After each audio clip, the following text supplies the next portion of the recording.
This is what happened Friday night. The tongue and groove fell, the lights fell.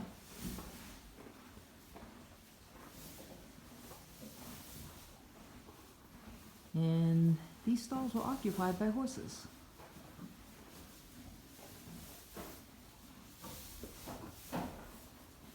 Yeah, if you take a close look, I don't know why, but there are no screws, no nails, nothing supporting the tongue and groove to the rafters.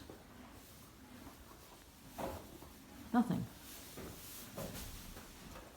I've taken a good look. I mean, look at this one piece right here. There are no nails, no screws that attached it to the rafters.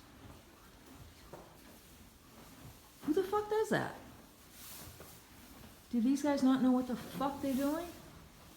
I mean, at least this horse was scared shitless, I'm sure, when it happened.